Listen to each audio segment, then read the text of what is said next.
Assalamualaikum warahmatullahi wabarakatuh. Rahayu Rahayu Sagung Dumadi. Mulut berbisa, Mahapati kembali menelan korban.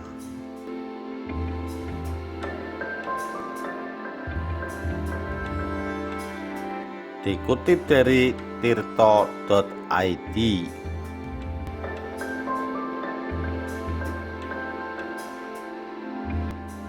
Pemberontakan Nambi seharusnya tidak pernah terjadi.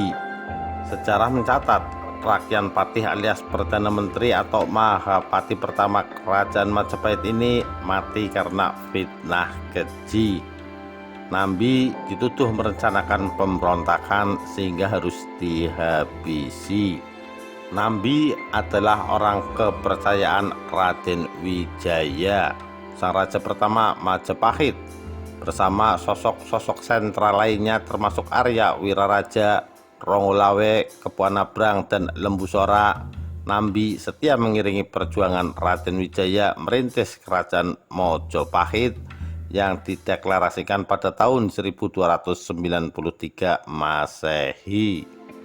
Raden Wijaya merupakan menantu Kertanegara, Raja Singosari terakhir yang tewas lantaran pemberontakan Jayakatwang dari Gelang-Gelang atau Madiun pada tahun 1293 Masehi.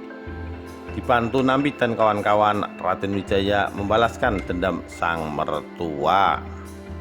Sunoto dalam Menuju Filsafat Indonesia, negara-negara di Jawa sebelum proklamasi kemerdekaan 1983 menyebutkan Kertanegara jatuh oleh Jayakatwang. Selanjutnya Jayakatwang dijatuhkan oleh Raden Wijaya. Setelah itu Raden Wijaya mendeklarasikan berdirinya Kerajaan Majapahit di tepi Sungai Brantas atau di perbatasan Sidoarjo dan Mojokerto, serta menjadi raja pertama dengan gelar Kertarajasa Jayawardana 1293 sampai 1309. Atas peran pentingnya, Raden Wijaya kemudian menunjuk Nambi untuk menempati jabatan pemerintahan tertinggi sebagai Rakyan Patih atau Mahapatih atau Perdana Menteri Kerajaan Majapahit yang pertama. Bukan tanpa alasan Raden Wijaya memilih Nambi sebagai Perdana Menteri. Di mata Raden Wijaya, Nambi adalah sosok yang komplit, tangkas dalam pertarungan, juga cerdas dalam urusan pemerintahan. Meskipun demikian, penunjukan Nambi sebagai Rakyan Patih nantinya mematik persengketaan dengan Rongolawe yang berujung pada pertumpahan darah internal pertama dalam sejarah Kerajaan Majapahit. Ada sosok berpengaruh bernama Dyah Halayuda alias Mahapati dalam rangkaian pergolakan yang menerpa Majapahit. Halayuda adalah sepupu Raden Wijaya. Halayuda yang berambisi menjadi Perdana Menteri digambarkan sebagai tokoh yang licik dan suka mengadu domba, sehingga mengakibatkan kericuhan di lingkungan kerajaan, termasuk dalam peristiwa pemberontakan Rongolawe maupun Nambi. Raden Wijaya wafat pada tahun 1309. Penerus Singgasana Majapahit adalah sang putra mahkota Jayanegara 1309 sampai 1328. Di masa pemerintahan Raja kedua Majapahit ini, pergolakan yang muncul semakin sering, bahkan dari dalam lingkungan kekuasaan sendiri. Pengaruh Halayuda menjadi semakin krusial lantaran karakter Jayanegara yang tidak sekuat ayahnya. Nama asli Jayanegara adalah Kalagemet. Kitab Pararaton menafsirkan Kalagemet dengan olok-olok yang berarti lemah atau jahat. Tragedi Nambi yang kemudian dituding sebagai pemberontakan terjadi pada tahun 1316 Masehi. Baik Nagara Kertagama maupun Pararaton menyinggung perihal peristiwa berdarah ini. bahkan dijabarkan lebih lengkap dalam Kidung Sorandaka.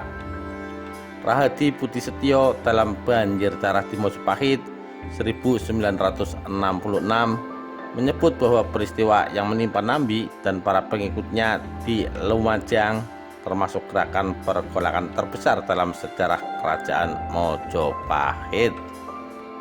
Pada tahun 1316 itu, Nambi meminta izin untuk pergi ke Lumajang karena di sana ayahnya sakit keras. Mengenai siapa ayah Nambi terdapat beberapa versi yang berbeda. Para raton dan Kidung Harsawijaya menyebut ayah Nambi adalah Arya Wiraraja, yang berarti Nambi adalah saudara Ronggolawe. Sementara Kidung Sorandaka mencatat bahwa ayah Nambi bernama Pranaraja. Temuan ini memunculkan dugaan bahwa Wiraraja dan Pranaraja adalah orang yang sama, meskipun belum dapat dipastikan kebenarannya. Slamet Muljana dalam Menuju Puncak Kemegahan Sejarah Kerajaan Majapahit 2012 tetap menyimpulkan bahwa Wiraraja dan Pranaraja merupakan dua orang yang berbeda. Wiraraja adalah ayah Ronggolawe, sedangkan Pranaraja ayahanda Nambi. Hal ini dikuatkan dengan penemuan prasasti Kudadu berangkat tahun 1294 yang mengungkapkan bahwa Wiraraja dan Pranaraja adalah tokoh yang berbeda, meskipun keduanya sama-sama punya jabatan penting di Kerajaan Singosari pada era Kertanegara dalam periode yang sama.